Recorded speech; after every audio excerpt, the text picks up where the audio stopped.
वृक्षतोड या झाडांची अवैध कत्तल होत आहे, याला जबाबदार कोण?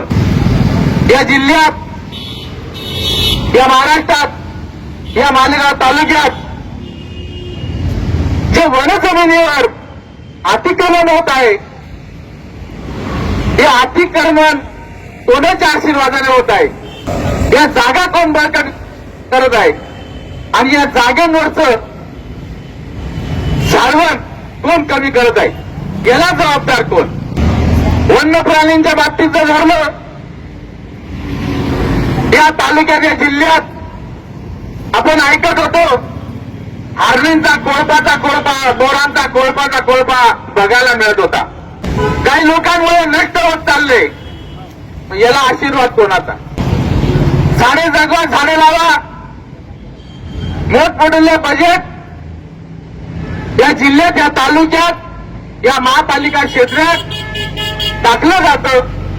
त्या बजेटचं काय होतं?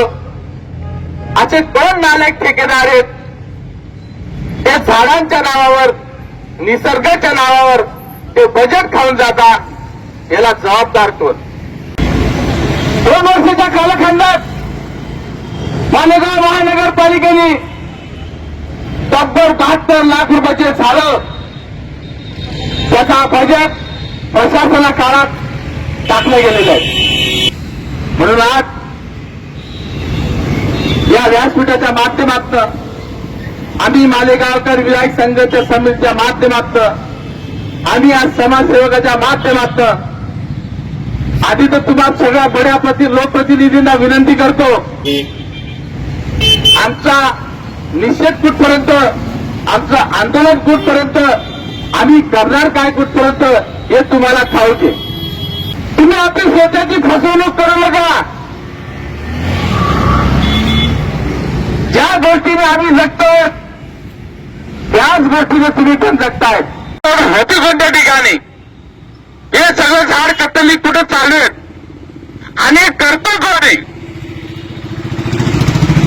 याच्यात जर बारकाईने लक्ष दिलं, या सद्गुरू तुमचे लागे भांडे, तुमचे जाणदार पंढर या कामात पडलेले.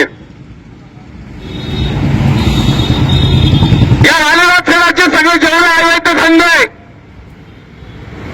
याची जबाबदारी तुम्ही घेतलेली आहे.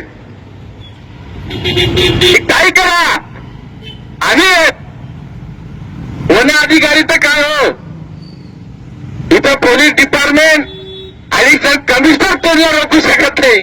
हे वन अधिकारी काय रोखतील त्यांना? म्हणून आजची जी आमची मागणी आहे, या तालुक्यात, या मालेगाव शहरात उपवन विभागीय कार्यालय या ठिकाणी झालं पाहिजे. मोठ्या प्रमाणावर हे लाकूड मालेगावात येतं. या विरुद्ध आवाज उठवला तर त्या गाड्या ताडपत्रीने पॅक करून अतिशय सुरक्षित अशा पद्धतीने आणण्याचा प्रयत्न सुरू झालेला आहे.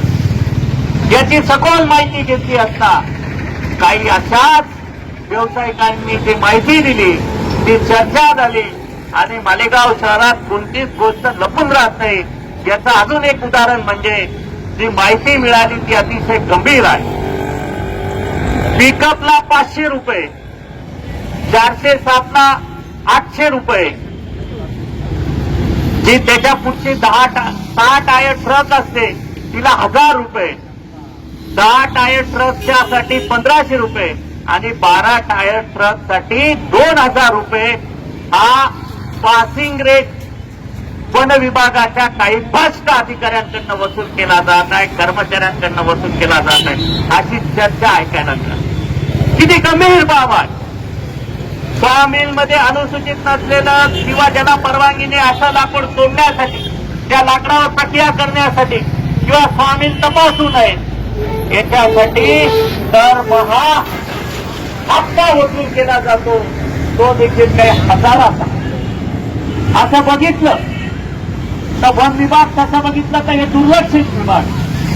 आपण सर्वजण पर्यावरण, नैसर्गिक साधन संपत्तीचं रक्षण व्हावं याची मागणी करत असतो, परंतु हे रक्षक किती भक्षक आहे याचं उदाहरण या ठिकाणी मी मानतो. या ठिकाणी बघायला मिळते. अतिशय भ्रष्टाचार. मालेगावच्या इतिहासात जर सुवर्ण अक्षरांनी जर कोणतं नाव लिहायचं असेल तर ते भ्रष्टाचाराचं वन विभाग असंच नाव लिहावं लागेल, असं मला या ठिकाणी प्रामुख्याने नमूद